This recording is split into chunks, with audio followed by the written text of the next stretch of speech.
नमस्कार दोस्तों, स्वागत है आप सभी का अपने YouTube चैनल पे। दोस्तों आज हम बात करेंगे हाई कोर्ट यानी उच्च न्यायालय की। दोस्तों भारत की न्यायिक पालिका है वो कैसी है? एकीकृत, संगठित और स्वतंत्र न्यायपालिका है।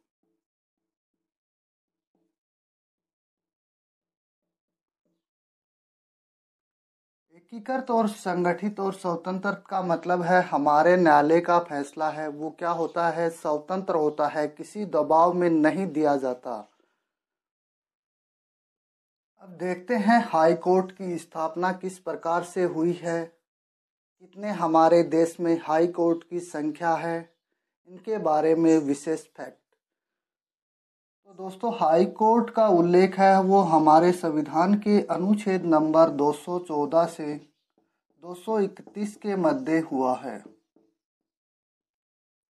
अब भारत में हाई कोर्ट की स्थापना है वो किस प्रकार से हुई? हाई कोर्ट की स्थापना है वो 1861 ईस्वी में एक एक्ट पारित हुआ।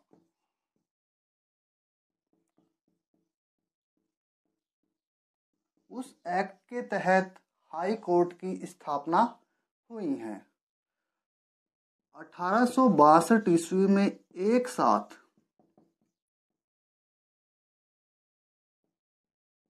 3 हाई कोर्ट की स्थापना हुई। कहाँ कहाँ हुई? तो वो हुई मुंबई, कोलकाता और मद्रास। इन 3 राज्यों में एक साथ 1862 ईस्वी में हाई कोर्ट की स्थापना हुई।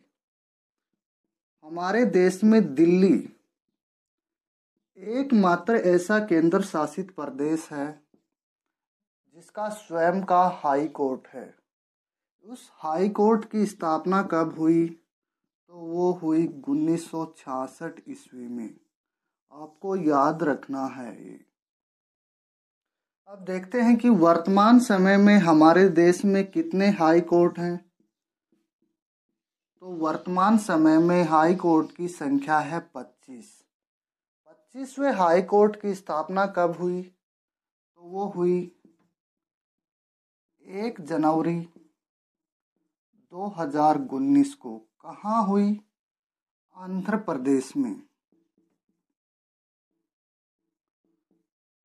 आंध्र प्रदेश में जब हाई कोर्ट की स्थापना हुई तब हमारे देश में कुल हाई कोर्ट की संख्या कितनी हो गई है? 25 हो गई है। अब देखते हैं अनुच्छेद नंबर 214। इस अनुच्छेद में क्या दिया गया है? इस अनुच्छेद में दिया गया है कि प्रत्येक राज्य का एक हाई कोर्ट होगा।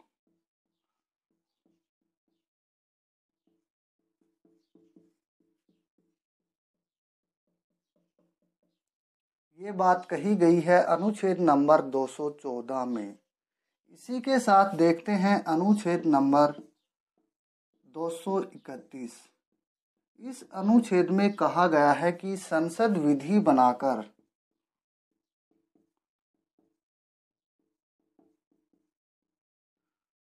दो या दो से अधिक राज्यों के लिए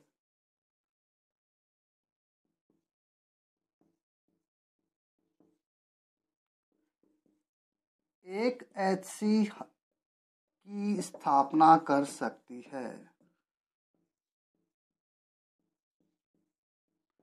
ये भी आपको इसी के साथ में याद रखना है। अनुच्छेद नंबर 214 में कहा गया है कि एक राज्य के लिए एक हाई कोर्ट होगा, लेकिन इसी के साथ अनुच्छेद 231 में कहा गया है कि संसद विधि बनाकर दो या दो से अधिक राज्यों के लिए एक एचसी की स्थापना कर सकती है। अब देखते हैं अनुच्छेद नंबर 215। इस अनुच्छेद में कहा गया है कि हाई कोर्ट है वो अपने आप में एक अभिलेखीय न्यायालय होगा।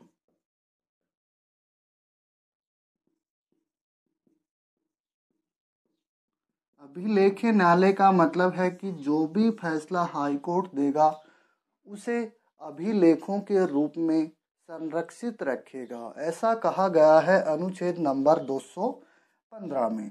देखते हैं अनुच्छेद नंबर 216। अनुच्छेद 216 में क्या कहा गया है, तो इसमें कहा गया है एचसी का गठन, हाई कोर्ट का गठन किस प्रकार से होता है। तो इसमें एक मुख्य न्यायाधीश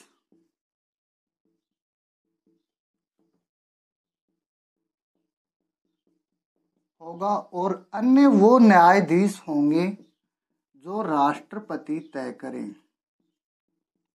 यानी हमारे राष्ट्रपति हैं, वो अन्य न्यायाधीशों की संख्या तय करते हैं कि कौन से हाई कोर्ट में कितने न्यायाधीश होंगे, उनकी संख्या तय करता है राष्ट्रपति। ऐसा कहा गया है अनुच्छेद नंबर 216 में।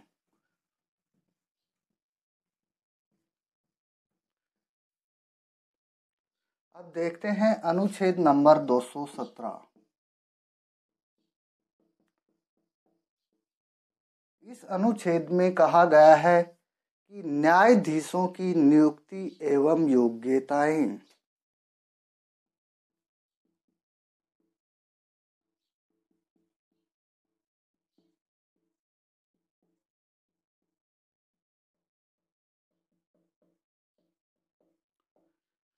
देखते हैं न्यायाधीशों की नियुक्ति। न्यायाधीशों की नियुक्ति कौन करते हैं? हाई कोर्ट के न्यायाधीशों की नियुक्ति करते हैं राष्ट्रपति।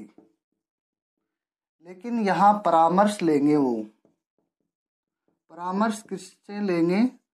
सुप्रीम कोर्ट के मुख्य न्यायाधीश से प्लस उस संबंध राज्य के राज्यपाल से परामर्श लेने के बाद है वो उस राज्य के हाई कोर्ट के मुख्य न्यायाधीश की नियुक्ति करते हैं।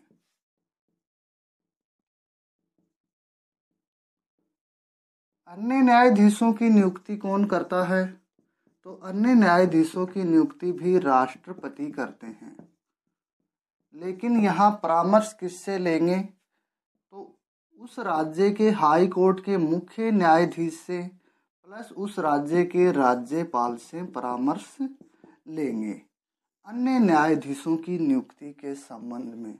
अब देखते हैं कि इन न्यायाधीशों की योग्यताएं क्या क्या होती हैं।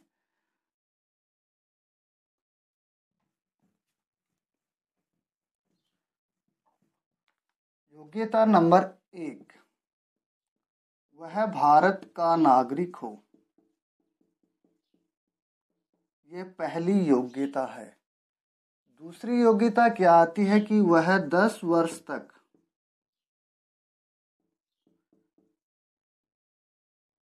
किसी न्यायालय में जज रहा हो। तीसरी योग्यता आती है कि वह 10 वर्ष तक किसी न्यायालय में अधिवक्ता रहा हो। अधिवक्ता से मतलब है यहाँ वकील रहा हो, 10 वर्ष तक वकालत की हो। ऐसा व्यक्ति है वो हाई कोर्ट का मुख्य न्यायाधीश बन सकता है। तो ये थी दोस्तों न्यायाधीश की नियुक्ति एवं योग्यताएं। अब देखते हैं अनुच्छेद नंबर 218। अनुच्छेद 218 में क्या दिया गया है? तो इसमें दिया गया है न्यायाधीशों को हटाने की प्रक्रिया। हम सुप्रीम कोर्ट के न्यायाधीशों को किस प्रकार की प्रक्रिया द्वारा हटाते थे? तो उन्हें महाअभियोग जैसी प्रक्रिया द्वारा हटाते थे। सेम उसी प्रक्रिया द्वारा एचसी के न्यायाधीशों को हटाया जाता है। अब देखते हैं अनुच्छेद नंबर 219। अनुच्छेद नंबर 219 में क्या दिया गया है? तो इसमें दिया गया है न्यायाधीशों की शपथ।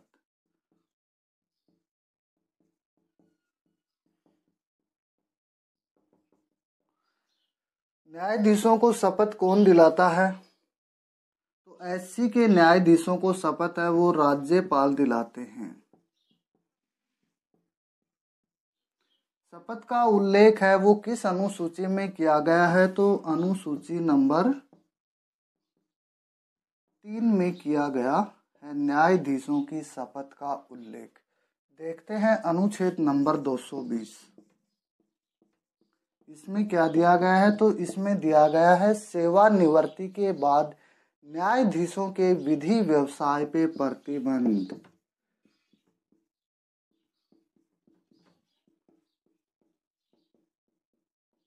यानी एससी के न्यायाधीश हैं वो रिटायरमेंट के बाद में विधि संबंधी व्यवसाय नहीं करेंगे।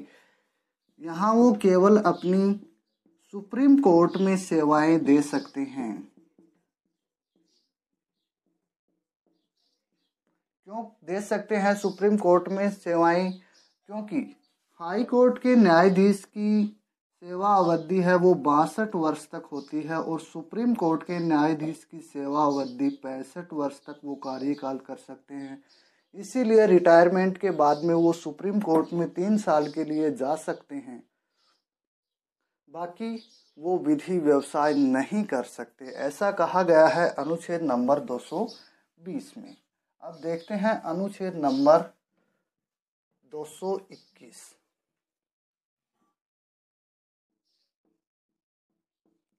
इसमें क्या कहा गया है, इसमें किया गया है वेतन भत्तों का उल्लेख। हाई कोर्ट के न्यायाधीशों का वेतन भत्ता कौन निर्धारित करता है, तो इनका वेतन भत्ता है वो संसद निर्धारित करती है। ये वेतन भत्ते दिए कहाँ से जाते हैं, तो ये राज्य की संचित निधि से दिए जाते हैं।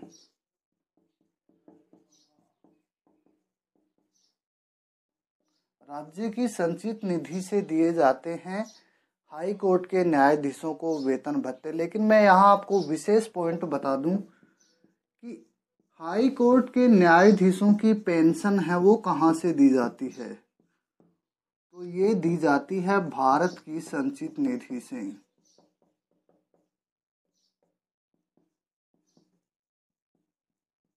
ऐसा कहा गया है अनुच्छेद नंबर 221 में।